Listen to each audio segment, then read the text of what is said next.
여러분 안녕하십니까? 생생매거진 오늘 박은정입니다. 안동병원 응급의학과 의료진이 탑승해서 현장으로 날아가는 경북 닥터 헬기가 오늘로 출범 10주년을 맞았습니다. 그동안 3,033회 출동해서 2,863명의 중증 응급 환자를 이송했는데요. 이송 환자 가운데는 중증 외상 환자가 25.6%로 가장 많았고 그다음 응급 뇌질환과 심장질환 순으로 1분 1초가 중요한 중증 응급 환자의 이송과 치료에 닥터 헬기가 큰 기여를 해온 것으로 나타났습니다. 경북 닥터 헬기는 경북 권역별 응급의료센터인 안동병원을 중심으로 해서 반경 100km 내 지역에서 이용할 수가 있는데요. 드넓은 경북의 면적을 감안하면 이 닥터 헬기의 추가 도입이 필요하다는 목소리도 나옵니다. 경북의 교통사고 사망률과 중증 외상 환자 사망률은 전국 평균보다 높은데요. 이 취약한 의료시설을 보완할 해법으로 닥터 헬기의 역할은 어느 정도일지 당국의 검토가 필요해 보입니다. 7월 4일 화요일 생생매거진 오늘입니다. 먼저 안동과 포항 울릉 연결해서 그곳 소식과 날씨 듣겠습니다. 안동입니다. 어제는 안동이 최고 기온 33도까지 올라가며 무더웠습니다. 오늘은 곳에 따라 오후부터 다시 비가 내리기 시작할 텐데요. 저녁에는 북부권 대부분 지역으로 비가 확대되겠습니다. 내륙을 중심으로 돌풍과 함께 천둥, 번개를 동반해 시간당 30에서 60mm의 매우 강한 비가 내리는 곳도 있겠는데요. 강수 집중 시간인 오늘 밤부터 내일 새벽 사이 비 피해가 발생하지 않도록 각별히 유의해 주시길 바랍니다. 출산 기록은 있지만 출생 신고가 안 된 이른바 유령 영아 사건과 관련해 전국적으로도 전수조사가 한창인 가운데 영주 지역에서도 아동 3명에 대한 소재 파악이 진행 중입니다. 시는 현재 이들 아동의 행방을 찾고 있는데 어제 오후 기준 3명 중 1명의 아동은 전남의 한 시설에서 보육 중인 것으로 확인됐습니다. 영주시는 친모 주소지 기준으로 나머지 2명의 지역 미출생 아동들에 대한 소재를 파악하고 오는 7일까지 소재가 확인되지 않는 아동이 있을 경우 경찰에 수사를 의뢰할 계획입니다. 한편 영유아를 적법한 상담기관 방문 등 입양 절차 없이 유기하면 영아 유기죄에 해당해 처벌 대상이 되는데요. 유기된 아이가 생명의 위협을 받거나 숨지면 7년 이하 징역형 또는 3년 이상 유기징역을 받을 수 있습니다. 지금까지 안동이었습니다. 이어서 포항입니다. 오늘 장맛비에 대비해서 우산을 챙겨주셔야겠습니다. 오후부터 시작돼서 내일 오전이면 대부분 그치겠고요. 비가 오면서 어제보단 기온이 조금 낮아지겠습니다. 울진 25도, 영덕 27도, 포항 28도, 경주 30도가 예상되고요. 비가 그친 뒤 내일 낮부터 다시 기온이 크게 오르겠습니다. 주 중반까지 30도를 넘어서겠고 체감온도는 3도가량 더 높겠습니다. 포항시가 야생 멧돼지 아프리카 돼지열병의 지역 내 유입 차단에 나서고 있습니다. 아프리카 돼지열병은 급성형의 경우 전염력이 강한 질병으로 제1종 가축 전염병으로 지정돼 있는데요. 지난 2019년 경기 파주에서 최초로 발생한 이래 확대되고 있는 돼지열병이 남하하면서 유해 야생조수 사체가 증가하고 있고요. 매립시 사후 관리가 어렵고 환경오염도 우려되고 있습니다. 이에 포항시는 엽사 41명으로 구성된 유해 야생동물 피해 방지단을 연중 상시 운영하고 있고요. 피해 방지단에서 포획한 멧돼지 사체는 물리화학적으로 분쇄한 후 고온 고압에서 멸균해 기름과 고형분으로 분리 처리하고 있습니다. 한편 올해 포항에서 포획한 멧돼지는 366마리, 고라니가 434마리이며 현재까지 발생한 아프리카 돼지열병 사례는 없는데요. 포항시는 지역 내 양동 농가에 아프리카 돼지열병이 발생하지 않도록 철저하게 관리할 계획입니다. 지금까지 포항이었습니다. 이어서 울릉입니다. 울릉도와 독도의 하늘은 구름 많습니다. 현재 기온은 어제보다 3.4도 낮은 22.3도, 습도는 94%입니다. 동해중부 안쪽 먼 바다에는 남동에서 남풍이 불며 바다의 물결은 0.5에서 1m로 잔잔하게 일고 있습니다. 기상 악화로 인해 운항이 통제된 일부 여객선이 있습니다. 자세한 사항은 선사별로 확인하시기 바랍니다. 울릉군이 민선 8기 출범 1주년을 맞아 어제 기자간담회를 시작으로 관내 경로당과 현안 사업장 등을 방문해 민생 챙기기에 주력했습니다. 이번 행보는 관광객 입도가 다소 늘어났지만 농업 등 지역 경제에 어려움이 지속되고 있는 만큼 별도의 기념 행사는 최소화하되 군정 내실화와 현장 중심의 소통 행정을 펼쳐나가겠다는 남한건 군수의 의지가 반영됐는데요. 먼저 기자간담회에서 민선 8기 출범 1년간의 발자취를 돌아보고 이어서 울릉의 정체성과 자연생태의 상징을 담은 도시 브랜드 에메랄드 울릉도를 공개하며 울릉의 새로운 도전과 변화와 함께 앞으로 군정이 나아갈 방향을 공유했습니다. 이후 첫 현장 일정으로 남한건 군수는 관내 경로당을 찾아 지역의 민심과 애로사항 등을 청취했고 두 번째 현장 일정으로 현안 사업장과 집중 호우 대비 시설 등을 점검하며 빈틈없는 재난 대비에 최선의 노력을 다해달라고 직원들에게 당부했습니다. 울릉군은 군민들이 더 행복한 울릉을 만들어 나가는데 더 많은 노력을 기울이겠다고 뜻을 밝혔는데요. 새로운 도전과 변화를 맞이하는 울릉군의 행보에 많은 관심 바랍니다. 지금까지 울릉이었습니다.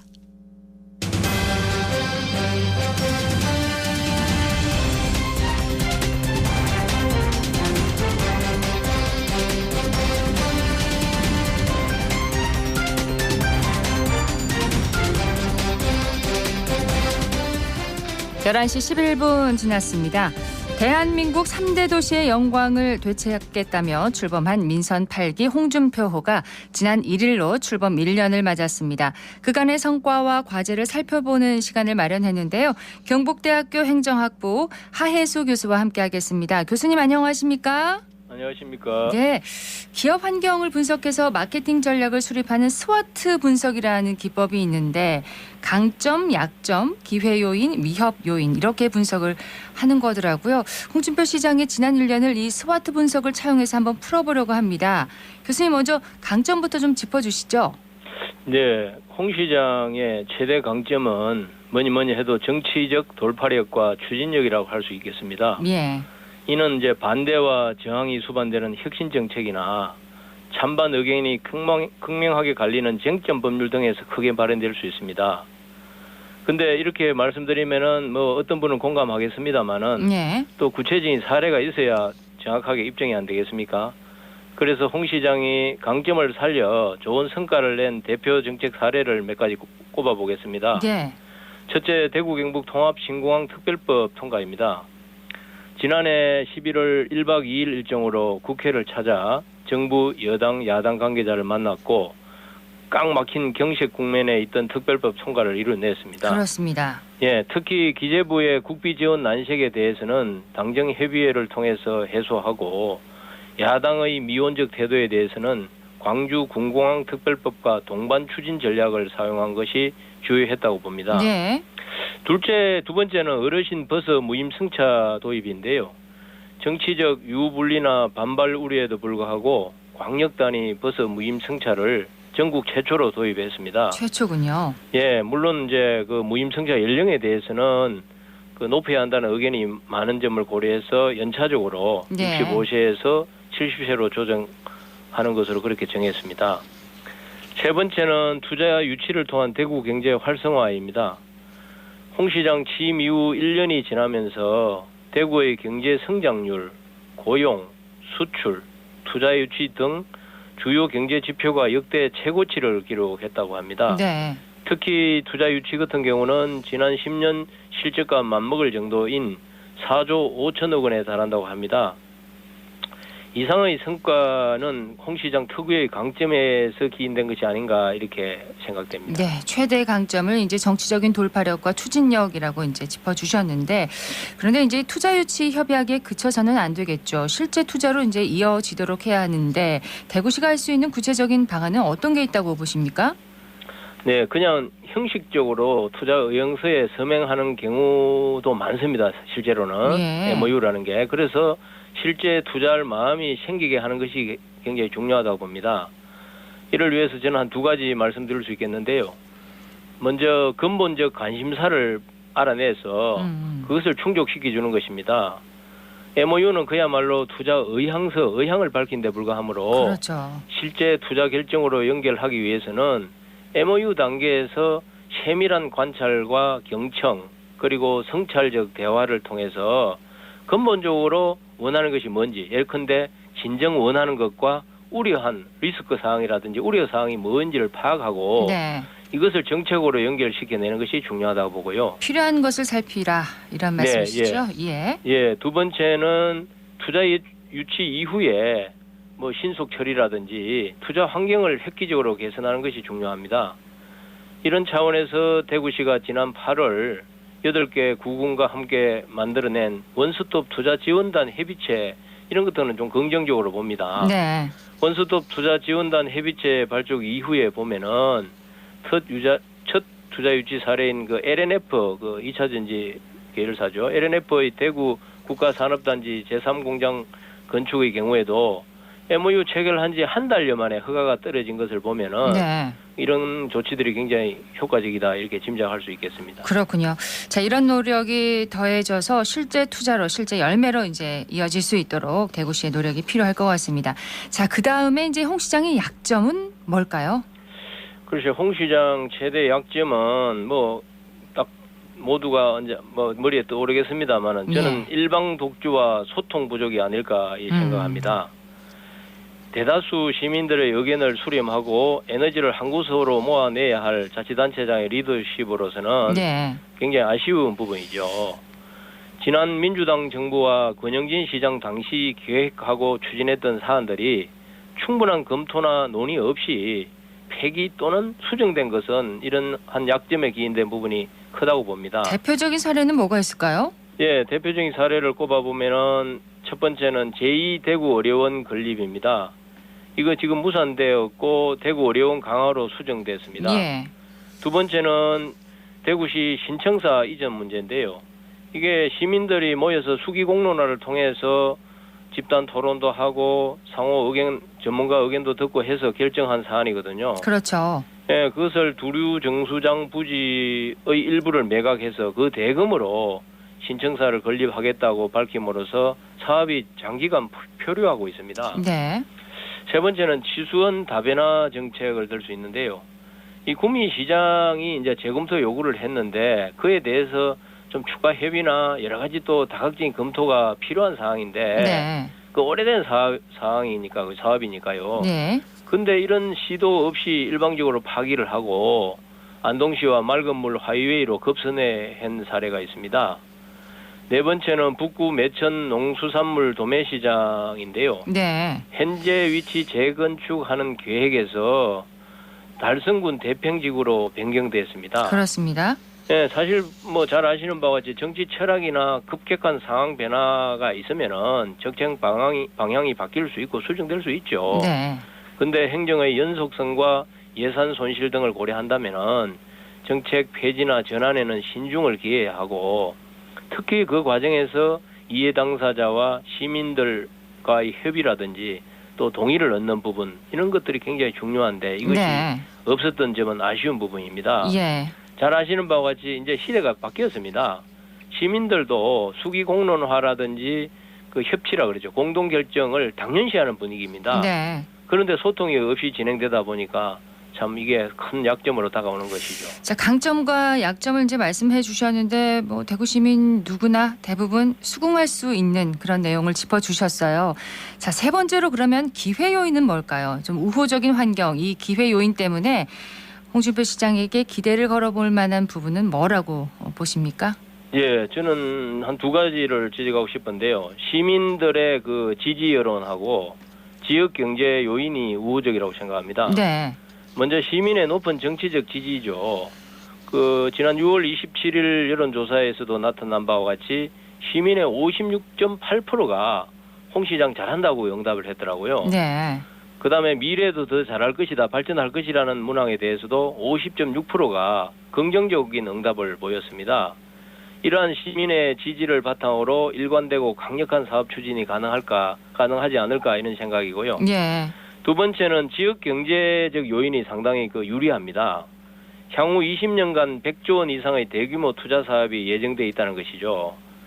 예를 들면은 대구공항과 KT 후적지, 예. 경북도청과 대구시청 후적지, 농수산물 도매시장 후적지 등 각종 후적지 개발 사업이 대략 한 60조 원 정도 추정이 되고요. 그다음에 통합신공항, 2군 작전사령부 및 54단 등 군부대 이전, 대구시 신청사 건설 등에 약 한 40조 원 정도가 예상되어 있는 네. 그런 유리한 조건입니다. 이러한 요인들은 분명 홍 시장에게는 유리한 기회 요인이 아닐까 생각합니다. 시민의 높은 지지와 또 지역 경제 요인을 우호적인 그 기회 요인으로 보셨는데 이 기회 요인을 실질적인 성과로 잇기 위해서도 노력이 분명히 필요하겠죠. 그렇습니다. 이 지역 경제적 환경을 잘 이용하려면은 네. 또 여러 가지 또 고려가 좀 필요합니다. 첫째, 이제 지역업체 참여 보장 문제인데요. 지역업체가 컨소시엄 형태로 최소한 50% 이상 참여하도록 조건을 단다거나 네. 하청으로 참여할 경우에도 지역업체가 우선적으로 맡을 수 있도록 절차적 장치를 마련하는 것이 중요합니다. 그래야 네. 지역 경제에 도움이 되겠죠. 그렇죠. 예, 두 번째는 경기 부양 효과를 위해서는 너무 사업이 지지부진하거나 오래 끄는 것은 또 우리가 또 해야 됩니다. 네. 그래서 조속한 추진이 가능하도록 좀 세심한 주의가 필요합니다. 속도가 필요하다는 말씀이시군요. 예. 이 부분은 뭐 홍 시장이 워낙 강력한 추진력과 뭐 돌파력이 있으니까 잘만 결합시키면은 뭐 되지 않을까 싶은데 여전히 그래도 그 고려해야 되고요. 네. 세 번째는 민생 경제에 기여하기 위해서는 밑그림도 또 잘 그려야 합니다. 수익성을 너무 중시해서 후적지에 무작정 아파트 위주로 짓는 것도 좀 우리가 경계해야 되고요. 네. 오히려 지역민의 경제 수준이나 삶의 질이 좀 높아지도록 산업적, 문화적 측면을 두루 고려해야 됩니다. 장기적인 안목이 필요하다는 지적이시네요. 네, 그렇습니다. 이러한 세심한 고려를 통해서 기회 요인을 최대한 활용하는 전략을 사용해야 된다고 생각합니다. 자, 스와트 기법 중에서 이제 마지막입니다. 위협 요인인데요.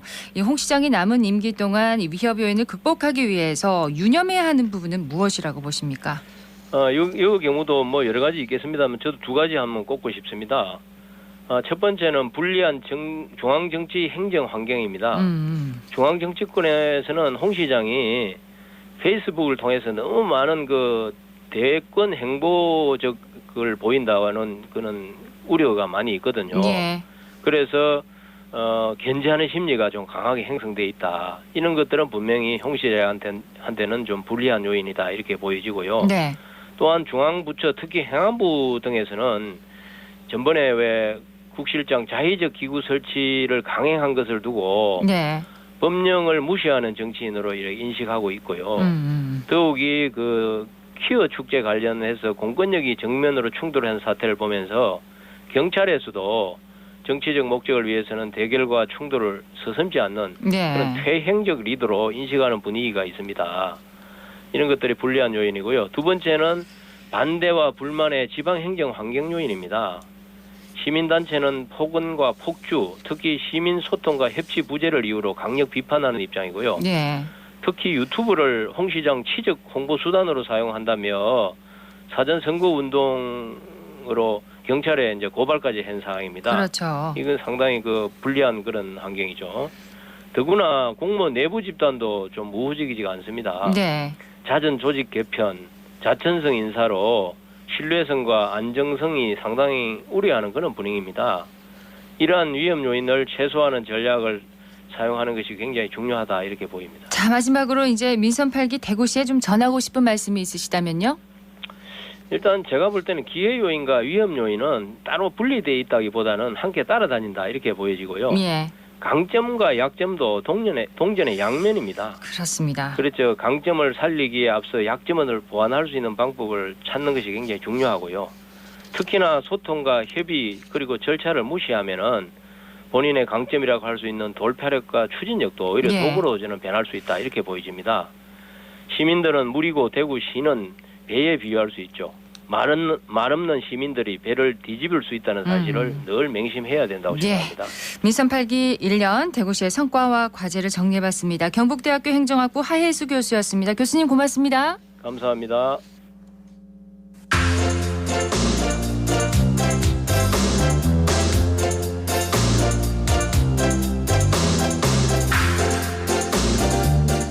대구시에서 교육청과 대구 농업마이스터 고등학교와 협업해서 담고 로컬푸드 직매장을 열었습니다. 담고 로컬푸드 직매장은 농업을 전공하는 학생들이 주인공이라고 하는데요. 서한나 리포터가 현장 다녀왔다고요? 네, 담고 로컬푸드 직매장은 대구 농업마이스터고 영농마이스터 지원센터에 있는데요. 5월 시범 운영을 거쳐서 지난 6월 29일부터 본격적으로 문을 열었습니다. 이곳에서는 지역에서 생산된 신선한 먹거리를 저렴하게 구입할 수 있는데요. 네. 현장의 소리와 장을 보러 온 시민들의 목소리 전해드립니다. 어서 오세요. 로컬푸드 직매장입니다. 사모님 자두 세일해요. 자두 3kg 2만 원입니다. 새벽에 방금 따가왔는 거예요. 따끈따끈합니다. 말 그대로 요 콩물이 들어가 있어요. 안에 네. 그럼 그대로 먹는 거예요? 네네네 드셔도 됩니다. 지금 여름에는 찌개 할 때 넣으시면 좀 텁텁한 감은 없지 않아 있어요. 수성구 노변동에 사는 박현정이라고 합니다. 지나가다가 보다가 오늘 처음으로 들려봤어요. 채소 종류 좀 보려고 왔어요. 구경도 하고요. 아무래도 좀 신선하고 또 믿을 수 있는 거다 보니까 일반 마트에서 구매한 것보다는 좀 더 좋을 것 같아요. 장수경입니다. 아이들 먹거리 걱정을 많이 하던 찰나에 이런 곳이 생겼다 해서 오게 되었습니다. 아이들이 먹을 고기랑 과일 구매할까 싶습니다. 유기농 제품들이 많다 보니까 조금 거리가 되는데도 찾아왔습니다. 많은 사람들에게 알려졌으면 좋겠고 활성화가 되어서 모두가 좋은 먹거리를 먹게 되었으면 좋겠습니다. 시민들 입장에서는 신선한 농산물을 저렴하게 구입할 수 있어서 좋고 또 지역 농가에서는 소득도 또 높일 수 있잖아요. 일석이조네요. 네, 맞습니다. 더불어서 매장 한켠에는 학생들이 직접 재배한 농산물들도 있었는데요. 농업을 전공하는 학생들이 재배부터 진열, 포장 과정까지 함께 했다고 합니다.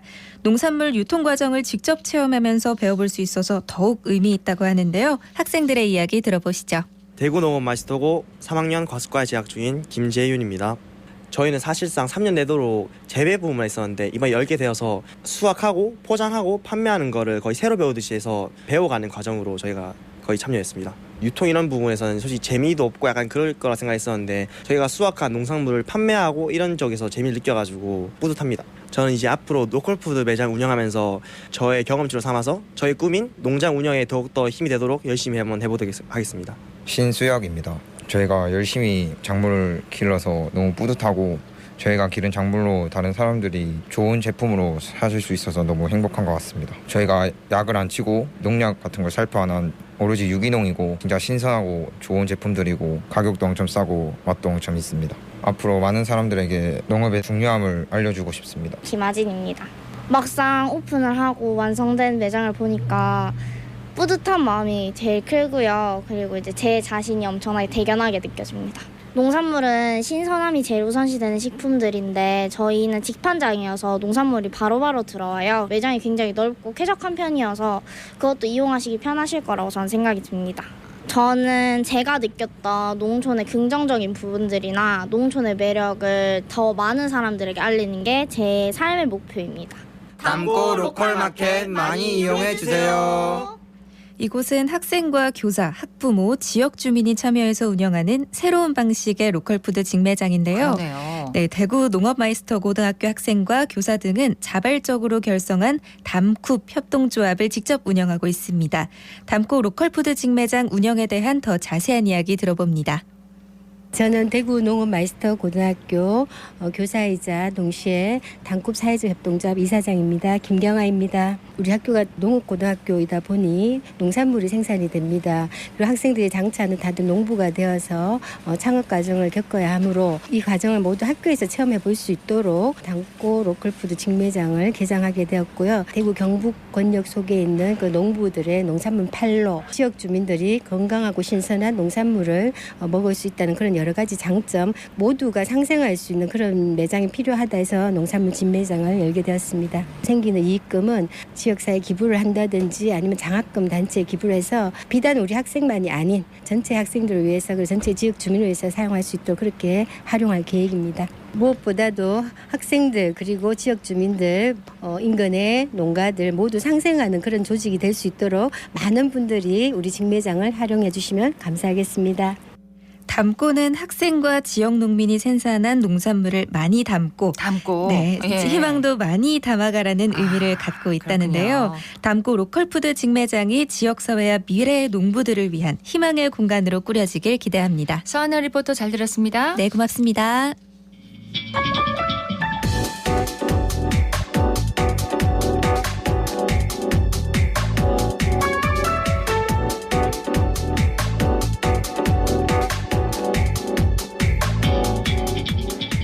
묻고 듣고 생각과 마음을 나누는 방송.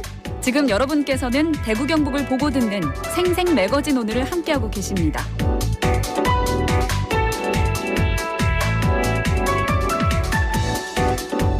11시 30분 지났습니다. 기자의 눈으로 지역의 현안과 이슈를 들여다보는 시간입니다. 매일신문의 구민수 기자와 함께합니다. 어서 오세요. 네, 안녕하세요. 자, 오늘 구민수 기자가 주목한 이슈는 뭔가요? 네, 대구로 페이와 대구로 택시입니다. 둘 다 이번에 새로운 변화가 있었잖아요. 네. 출범 6개월을 맞은 대구로 택시 얘기부터 한번 해볼까요? 네, 대구로 택시가 본격적인 시험대에 오르는데요.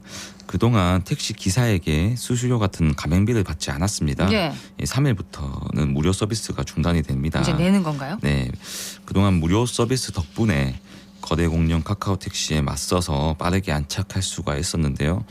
이후에도 카카오와 차별화를 이뤄낼 수 있을지가 관심입니다. 이제부터는 시장의 무한 경쟁에서 살아남아야 한다는 과제가 있습니다. 대구로 택시는 지역에 어느 정도 몇 대나 달리고 있나요? 네, 지난 5월 말 기준 누적 가입 차량이 1만 69대였습니다. 전체 운행 택시가 1만 3,624대인 점을 감안하면 74% 수준이고요. 네. 다만 하루 평균 호출 건수는 다소 주춤한 모양입니다. 지난 3월에는 최대 1만 건에 달했는데 5월에는 7,540건으로 25% 줄었습니다. 그렇군요. 출시 초반 효과가 감소한 것으로 보이고요. 특히 승객들에게 2, 3천 원씩 지원하던 할인 쿠폰 이벤트가 종료된 것이 컸습니다. 예, 업계에서는 좀 긴장을 하겠는데요. 네, 성장세가 주춤한 상황에서 기사에게 제공하던 서비스까지 폐지되면서 위기감이 큽니다. 그동안 가입 차량을 좀 늘릴 수 있었던 이유가 이 바로 콜당 수수료 면제 혜택 덕분이었는데요. 네. 이 타 플랫폼을 이용하던 기사도 수수료가 없어서 중복 가입을 하곤 했었는데 이제부터는 그 혜택을 볼 수가 없습니다. 중복 가입 차량은 약 5,000대로 절반가량이라고 합니다. 그렇군요. 수수료가 얼마나 드는데요? 네, 3일 오전 9시부터 콜당 220원의 수수료가 부과됩니다. 한 달 최대 33,000원 정도로 보시면 되고요. 네. 다른 플랫폼에 비해서는 적은 수준이라고 합니다. 정확하게 알려지진 않았지만 다른 플랫폼은 수수료만 한 달에 15에서 20만 원 정도로 알려져 있고요. 그에 비해서는 적은 편이긴 하네요. 비싼 수수료를 내고서라도 사실 좀 쓸 수밖에 없는 측면이 있는데요. 이 카카오 모빌리티가 택시 호출 시장의 80%를 차지한다고 합니다. 예. 매출도 2019년에 1,400억 정도 됐는데 2020년에 2,800억 원으로 급성장을 했고요.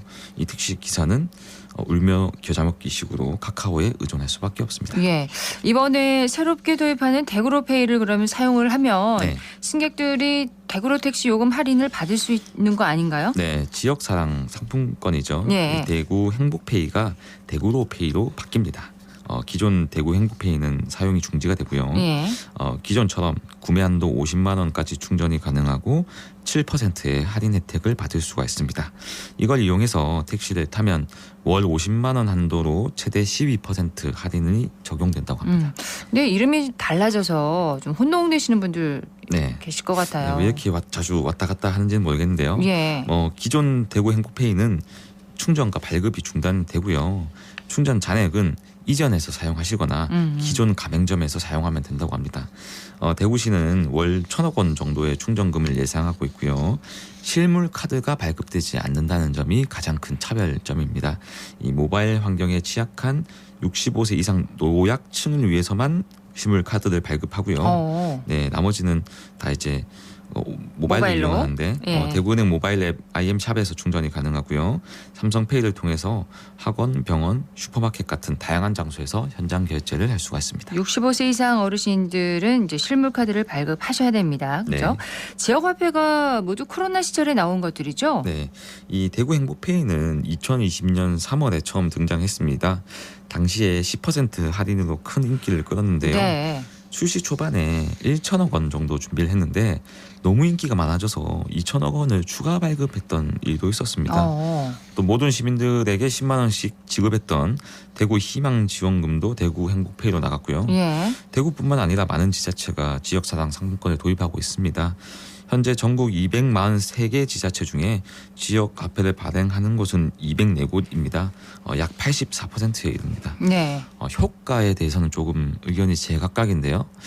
지역 카페는 대형마트나 대형 온라인 쇼핑몰에서는 사용할 수가 없어서 지역 경제에 도움이 된다고 알려져 있는데요. 네. 근데 이게 시에서 세금으로 인센티브를 많이 줘서 많이 쓰는 거라서 효과가 없다는 의견도 있거든요. 그러니까 윗돌 빼서 아랫돌 개는 식이라는 지적인데 또 안 그래도 재정이 어려운 상태에서 자꾸 이런 식으로 퍼주는 게 장기적으로는 도움이 안 된다는 지적도 있습니다. 네. 그래서 국비 지원이 끊겨서 이제 충전이 안 됐던 기억도 있거든요. 네. 2018년까지는 지역사랑 상품권에 대한 국비 지원이 100억 원 규모였습니다. 2020년에 6,200억 원이 되었고요. 2021년에는 1조 2,500억 원으로 정점을 찍었습니다. 예. 지난해는 7천억 원으로 조금 감소했고요. 여러 지자체에서 도입을 하다 보니 예산이 급증했습니다. 이 기간 대다수 지자체는 국비 50%, 자체 예산 50%를 배정해서 네. 구매액의 10%까지를 인센티브로 제공됐고요. 하지만 정부는 지난해 8월부터 올해 예산안을 짜면서 지역 화폐 예산을 모두 깎기로 결정했습니다. 그 지역 화폐는 당초 지자체 예산으로 하던 사업인 만큼 원래대로 국비 지원이 어렵다는 입장으로 네. 선회를 한 건데요. 지자체에서 알아서 하라. 네. 예. 물론 정치적인 이유도 있습니다. 이재명 민주당 당대표가 과거 경기도지사 시절에 지역사랑 상품권을 굉장히 강조했었는데요. 네. 현재 야당이 주로 밀던 정책을 여당이 받아들이기 어려운 면도 있습니다. 또 코로나19가 풀리면서 국비 지원 명분도 약해졌습니다. 네. 정부는 올해 역시 같은 이유로 지역 앞에 국비 지원을 끊을 방침인데요. 이에 따라서 여야 충돌은 불가피할 전망입니다. 지난해에도 민주당이 지역 앞에 폐기를 놓고 강력하게 반발해서 결국 2022년도 예산의 절반인 3,500억 원을 되살렸습니다. 그렇군요. 배달앱, 택시 호출앱도 그 시절에 그럼 생겨난 것들인가요? 네, 시간을 좀 거슬러 올라가 보면요. 공공 배달앱 도입이 첫 신호탄이었고요. 네. 이게 택시까지 이어졌습니다. 둘 다 배달의 민족이나 카카오 택시 같은 거대 공룡 플랫폼에 대응하기 위해서 만들어졌고요. 대구시는 지역사랑 상품권, 배달앱, 택시, 호출앱 이 세 가지를 조합해서 시민생활 종합 플랫폼을 만들겠다는 계획입니다. 대구 행복페이를 대구로페이로 전환한 것도 시민생활 종합 플랫폼 구축의 초석으로 보입니다. 예, 배달앱도 초기에는 꽤 인기가 있었죠. 네. 지금은 어떤가요? 네, 국내 배달앱 시장이 굉장히 주춤하고 있습니다. 대구로는 다행히 성장세를 유지하고 있다고 합니다. 2021년 8월에 서비스를 시작했는데요. 누적 회원은 지난달 말 기준 46만 명이라고 합니다. 지난해 6월 25만 명에 비해서는 1년 만에 21만 명이 신규로 가입을 했는데요. 네. 이 공공배달앱도 여러 지자체가 서비스를 선보이고 있습니다. 2020년 3월 전북 군산에 배달의 명수가 출범을 했고요. 같은 해 12월 경기도가 배달 특급을 시작했습니다. 이름도 다 재밌네요. 네. 공공배달앱은 중개 수수료 2%라는 저렴한 수수료가 장점입니다. 실시간 정산, 매일 1회 무료 광고도 제공합니다. 예. 소비자에게 각종 쿠폰과 마일리지를 적립하고 지역사랑 상품권을 활용하면 추가 할인도 제공합니다. 정리를 해보면은 세 가지가 모두 연결이 되어 있네요. 네, 앞서도 말씀드렸다시피 지역 화폐 예산이 대폭 줄었기 때문에 기존 방식대로 운영해서는 답이 없고요. 그래서 예. 시너지 효과를 강조를 하고 있는 상황입니다.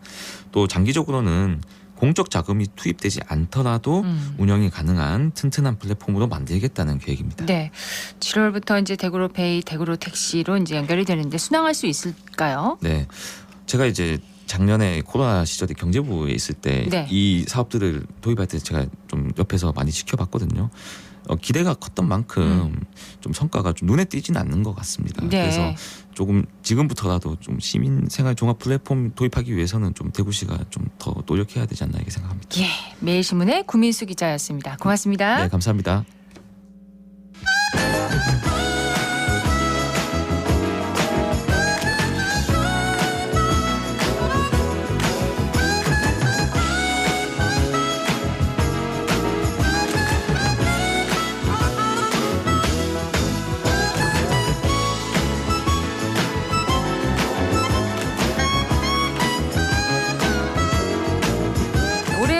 부동산 시장 벌써 상반기가 지나고 하반기가 시작됐는데요. 어쨌든 경제 오늘은 대구 부동산 시장 상반기를 종합해보고 하반기에 대구의 부동산 시장에 대해서 전망을 해보도록 하겠습니다. 대구한의대학교 통상경제학부 송원배 겸임교수 나오셨습니다. 어서 오십시오. 네, 안녕하세요. 자, 우선 상반기 대구 부동산 시장을 좀 평가를 해 주시죠. 일부에서는 이제 가격이 바닥을 쳤다고도 하고 또 일부에서는 아직은 바닥이 오지 않았다 이런 얘기도 있더라고요. 네, 그렇죠. 올해는 이제 대구 아파트 입주 물량이 많아서 대다수가 위기라고 보았습니다. 그렇습니다. 그런데 이제 막상 입주가 시작되고 보니 당초 우려했던 것보다는 잔금 납부와 입주율이 이제 높게 나오고 있는데요. 네. 물론 지금 이런 상황에서도 프리미엄이 많이 내렸고 또 분양가보다 저렴해진 아파트도 이제 속출은 하였습니다. 그리고 이제 전세값도 예전보다 많이 내렸지만 이런 또 새 아파트를 선호하는 세입자들이 있었기에 전세 시장도 예상했던 것보다는 선전하고 있고요. 우려했던 것보다는 좀 나은 상황이군요. 그렇죠. 입주가 잘 된 배경에는 계약자의 상당수가 실수요자였다는 겁니다. 우선 이제 당첨된 분양 당시 상황을 한번 살펴볼게요. 지금부터 이제 3, 4년 전 이제 당첨만 되면은 상당한 시세 차익을 얻을 수 있었기에 청약률이 이제 수십 대 1을 기록하던 시절이었습니다. 그렇습니다. 그때. 그래서 이제 전체 공급 세대 수에서 약 40% 물량이 특별 공급분으로 이제 가져가게 되는데요. 이 특별 공급이 누구냐 하면은 신혼부부 특별 공급, 다자녀, 노부모 부양, 생애 최초, 기간 추천 대상자들인데요. 네. 생애 한 번만 사용 가능한 특별 공급으로 무주택 세대주의 기회가 주어지는 것으로 당연히 실수요자라고 볼 수가 있겠죠. 그렇죠. 또 수십 대 1의 경쟁률을 보인 1순위는 또 어떻습니까? 이 특별 공급 신청에서 떨어진 사람과 함께 가점이 높은 사람에게 당첨의 기회가 돌아가는데요. 네. 누가 더 오래 무주택 기간으로 있었는지 또 누가 더 많은 부양 가족 수가 있는지 청약 통장 가입 기간을 얼마나 오랫동안 가입했었는지를 따져서 이 당첨이 됩니다. 그렇다면 무주택 기간이 길고 부양 가족 수가 많고 청약 통장 가입 기간이 길다면 실수요라고 보는데 무리가 없겠죠. 네. 예, 실수요자의 당첨 비율이 높을 수밖에 없는 상황이고요. 그렇다면 무주택으로 당첨된 실수요자는 새 아파트에 입주 시에 기존 주택을 처분하고 올 이유가 없는 거겠죠. 처음부터 집이 없었으니까. 그러네요. 그럼 기존 주택을 처분하고 오거나 분양주택을 처분해야 하는 사람은 어떤 경우일까요? 네, 이 첫 번째는 분양주택 청약 시에 기존 주택을 처분 조건부로 청약 당첨된 사람들이 있는데요. 이분들은 이제 새 아파트에 입주하기 위해서는 기존 주택을 처분해야 하는 상황이고요. 네. 두 번째는 일부 미분양 주택 발생 시에 무순이라고 해서 과거에는 집이 있거나 없거나 가리지 않고 살 수 있었는데 그때 취득하신 분이 있겠고요. 이 세 번째는 분양권 전매를 통해서 매수한 사람이 있을 수가 그렇죠. 있습니다. 이 시세 차익을 노리고 매수했거나 주택 보유한 상태에서 매수한 경우가 되는데요. 마지막으로는 무주택자의 실수요 목적이었거나 투자 목적이었거나 관계없이 경제 상황 변경으로 입주를 앞둔 아파트를 팔아야 하는 환경에 놓이신 분들이 있겠습니다. 그런데 이제 이분들이 만약 과거 상당한 프리미엄을 주고 매수한 경우라면 현 상황에서는 상당한 금전적 손실이 불가피할 수 있겠고요. 그렇죠. 물론 프리미엄을 주지 않았더라도 과거 수천만 원에서 억대까지 프리미엄이 올랐던 아파트를 분양가 수준으로 팔아야 하는 무주택자도 안타깝기는 마찬가지입니다. 그렇습니다. 부동산 시장에서는 금매가 사라지고 거래량이 많이 회복했다고 하는데 얼마나 증가한 건가요? 네, 뭐 우리가 연일 이제 부동산이 회복되고 있다고 하는데 지난해는 아파트를 팔려는 사람은 많은데 사려는 사람이 없는 그야말로 거래 절벽 상황이었죠. 지난해 11월 대구의 아파트 거래량이 777건이 거래되었는데요. 올 1월에는 874건 거래되었고 2월부터 5월까지 아파트 거래의 가속도가 붙기 시작하는데요. 2월에는 1월보다 74% 증가한 1,525건, 3월에는 1,970건, 4월과 5월에는 각각 한 2,050여 건 거래되었고요. 지난해 저점과 비교해 보면은 거래량이 한 2.6배 증가하였고요. 거래가 증가했다는 얘기는 팔릴 만한 물건은 팔린다는 얘기죠. 그렇군요. 그러니까 회복이라는 얘기가 나오는군요. 네, 그래서 시장에는 금매 물량이 소진되고 입지 환경과 주변 환경이 양호한 단지들이 가격을 회복하며 신고가 행진을 하고 있습니다. 물론 그렇다고 해서 대구 전체 아파트 단지가 모두 그렇다는 것은 아닌데요. 아직도 거래가 되지 않고 또 사려고 집 구경 오지도 않는 아파트도 있고요. 네. 신저가를 기록하는 아파트 단지도 있음을 아셔야 합니다. 이 가격이 내려갔을 때는 어떤 판단을 하게 되냐 하면은 경쟁력 있고 괜찮은 아파트부터 먼저 사게 되는 상황인 당연한 거죠. 얘기네요. 네. 예. 대구의 미분양 아파트가 전국에서 가장 많다는데 대구 미분양 아파트 언제 줄어들까요? 네, 대구의 미분양 아파트가 전국에서 가장 많지만 그래도 다행인 것은 점차로 감소하고 있다는 겁니다. 다행입니다. 네, 지난해 9월 처음으로 미분양이 1만 호를 넘어서 매월 증가하다가 올해 2월 약 한 14,000여 세대의 정점을 찍고 3개월 연속 감소하고 있는데요. 네. 3월에는 788호가 감소했고 5월에도 약 한 300호가 감소하여 현재 한 12,700호가 정도 되고요. 남아 있는 거죠? 그렇죠. 지역별로 보면 남구가 3,000호로 가장 많고 달서구와 수성구가 한 2,200에서 2,400호의 미분양이 있고요. 네. 그다음에 동구가 한 1,600호, 북구 1,400, 중구가 한 1,000호 정도의 미분양을 보이고 있는데요. 이런 입주를 앞둔 아파트의 분양권 그래도 조금 숨통이 트이고 있는데요. 지난해 11월 분양건이 180건이었던 것이 1월에는 220건, 2월에는 407건으로 증가하였고요. 5월에는 자그마치 분양건이 591건으로 지난해 11월에 비해서 3.2배 증가한 것으로 나타나고 있습니다. 자, 이렇게 상반기에 부동산 시장 거래가 증가하고 가격이 회복하는 배경은 어디에 있을까요? 네, 몇 가지 요인이 있는데요. 일단은 올 1월 30일 날 출시했는 특례 보금자리 대출이 있습니다. 예. 이 특례 보금자리 대출이 뭐냐 하면은 DSR을 배제하는 거죠. DSR을 배제하다 보니까 소득이 저조한 사람들도 이 대출을 받을 수 있는 여건이 되겠고요. 또 시중금리가 상당히 높은데도 불구하고 이 고정금리로 해서 시중금리보다 좀 저렴하게 대출 금리가 나갔습니다. 네. 3.5%부터 금리가 있었고 일반 우대 금리가 한 4.1에서 4.5%가 있었죠. 그래서 이제 금리가 안정적이고 DSR이 배제되면서 이게 거래가 좀 많이 촉진됐겠고요. 두 번째는 우리가 작년만 하더라도 소비자 물가가 최대 6%까지 올라갔었습니다. 그런데 이 소비자 물가가 지금은 3%대로 떨어져 있죠. 그 소비자 물가가 안정적이니까 한국은행에서 기준금리도 안정세를 유지하고 있는 거죠. 그래서 시중의 금리가 그러면서 조금 안정적으로 떨어졌는 요인이 있겠고요. 예. 이 세 번째는 신규 공급 물량이 감소했는데요. 원래 지금 신규 공급되고 있는 게 1월 달에 분양했는 한 개 단지만 있습니다.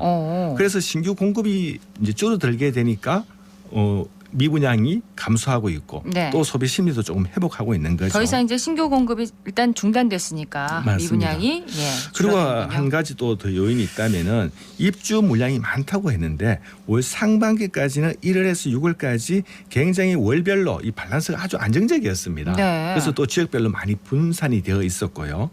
그다음에 마지막으로는 서울 수도권의 이제 부동산 심리가 회복이 많이 되었는데요.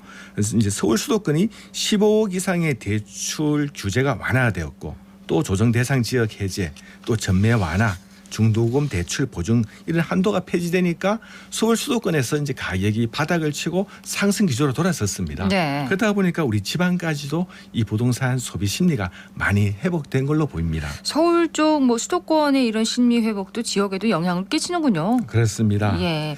자, 하반기 부동산 시장 전망 어떻게 보시는지요? 바닥을 치고 또 상반기처럼 지속해서 상승할 수 있을지 아니면 다시 또 조정기가 올지 모두 궁금하네요. 네. 우선 부동산 시장을 예측하려면 몇 가지 짚어봐야 할 것이 있는데요. 우리가 단순히 이제 올라갈 것이다, 조정할 것이다가 아니라 몇 가지 이제 요건을 한번 따져봐야 되는데 네. 첫 번째가 금리입니다. 이 상반기는 한국은행이 미국 금리 인상에도 불구하고 기준금리를 동결해서 고금리에 대한 공포가 많이 해소되었죠. 네. 이 하반기 미국이 금리를 두 차례 올린다면 우리나라 금리는 어떻게 될지를 지켜봐야겠고요. 금리네요. 그렇죠. 지금 지난주만 하더라도 미국에서 하반기 한 두 차례 금리 올린다고 했는데 우리나라도 미국에서 올린다면은 이번에도 억제할 수 있을지 예. 아니면 우리나라도 또 따라서 올라갈지 이 금리가 부동산과 미치는 영향은 굉장히 크고요. 그러네요. 이 두 번째는 이제 신규 분양 물량인데요. 올 상반기까지는 이제 부동산 거래가 되지 않으면서 많은 건설사들이 신규 사업을 좀 포기를 했었습니다. 그런데 네. 상반기는 건설사들이 분양을 꺼려서 안 했지만 이 시장이 회복되면은 신규 공급 물량이 또 나올 수 있겠네요. 그러면 얼마나 많은 물량이 이제 쏟아지게 되는지가 또 관건이 됩니다. 네. 이 물량이 이제 시장에서 조금 안정적으로 온다면은 대구 시장을 그나마 좀 안정적으로 견조하게 끌어갈 텐데 쏟아지면 안 되겠네요. 네, 하반기 입주 물량도 많은데 신규 공급까지 이어진다면은 또 시장이 점점 더 어려워질 수 있는 상황이 있겠고요. 세 번째는 뭘까요? 네, 입주 물량이 원래 많다고 하는데 원래 대구 입주 물량이 많다고는 하지만 월별로 공급 물량이 지역별로 잘 분산되어 있어서 그나마 양호한 입주를 보였는데 이 10월 달에는 평소에 3배 되는 물건 약 한 8,000세대의 입주 물량이 몰려 있다는 거죠. 10월에요? 네, 입주 물량이 몰려 있다는 얘기는 부동산 시장에 부담으로 작용할 수밖에 없고요. 이게 왜 부담으로 작용할까요? 네, 입주 물량이 많다는 얘기는 결국은 팔아야 될 사람들. 또 그 새 아파트에 또 전세를 놓게 되고 그렇죠. 그러면 또 전세 가격이 또 하락하게 됩니다. 그러면 올 10월 달만 많은 것이 아니라 2024년 1분기에도 한 6천 세대가 매나 입주 물량이 몰려 있거든요. 네. 그래서 올 하반기에 입주하는 물량과 내년 상반기 내년 초까지 입주 물량이 몰려 있겠고요. 이 네 번째는 이 부동산 규제 완화와 관련된 이제 정부 정책인데요. 올 초에 시행된 특례 보금자리 대출과 이런 대출 규제 또 분양권 전매 완화 등으로 시장에 이제 숨통을 트였는데 하반기에도 이런 부동산 정책들을 좀 눈여겨볼 필요가 있겠습니다. 그렇습니다. 네, 종합해 보면은 여전히 부동산 시장은 위험 요인도 있고 기회적인 요인도 있습니다. 네. 그래서 부동산은 입지와 환경 등 이 개별적인 요소가 강하게 작용하는 상품이고요.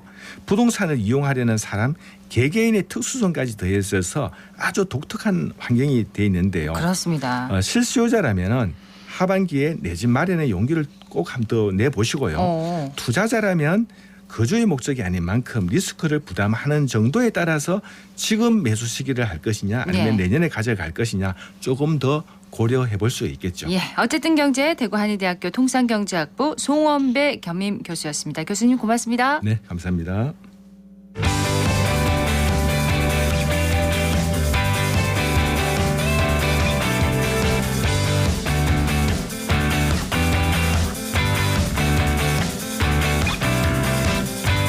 클릭 정보 클릭.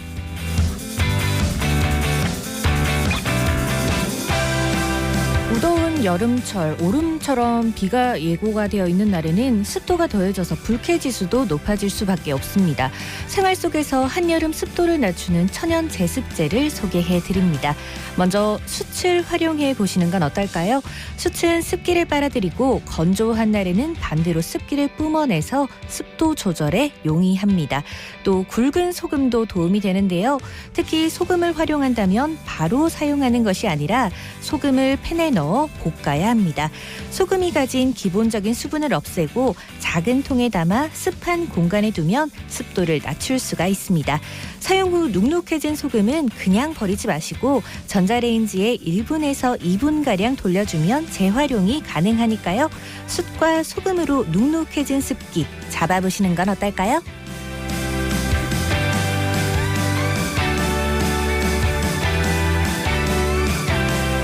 지난 7월 1일 군위군의 대구광역시 편입으로 관할 구역이 확대된 대구 소방안전본부가 지난 1일 오후에 일어난 첫 번째 화재 출동을 시작으로 주말 동안 군위군에서만 화재와 구조, 구급 등 21건의 119 신고를 조치했습니다. 대구 소방은 군위군 편입이 결정된 이후 인력과 장비, 119 상황관리 체계 보강 등 재난 대응에 문제가 없도록 철저히 준비해 왔는데요. 대구 소방안전본부는 계속해서 119 신고 시스템과 통신 장비를 상시 점검하는 등 소방 서비스를 강화할 계획이라고 합니다. 안전한 대구광역시 군위군이 될 수 있도록 지속적인 노력 부탁드립니다.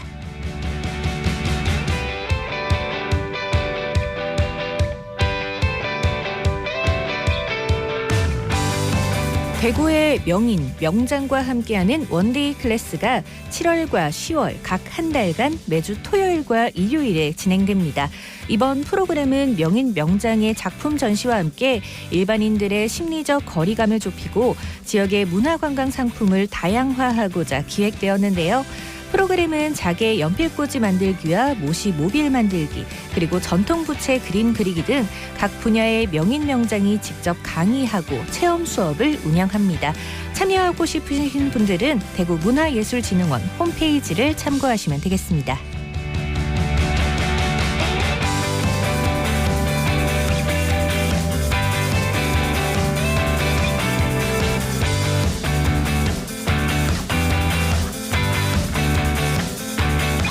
대구 동구에 위치한 아양기찻길에 포토존이 새로 설치돼 눈길을 끌고 있습니다.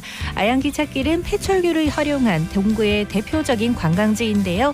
2013년 조성 당시 많은 주목을 받았으나 이후 방문객이 뜸해지면서 활력을 잃기도 했습니다. 동구에서는 기존의 오래된 포토존을 철거하고 아양 달빛이라는 컨셉트로 새로운 포토존을 설치해 다시금 관광객을 모으고 있는데요. 아양달빛은 바람이 많은 금호강변의 특성을 살려 바람에 따라 움직이는 예술작품을 연출하고 있습니다. 주간과 야간이 모두 아름다운 포토존이 생겨난 아양기찻길. 날이 좋을 때 가족과 함께 나들이 가보시는 것도 좋을 것 같네요. 지금까지 클릭 정보 클립 윤가영이었습니다.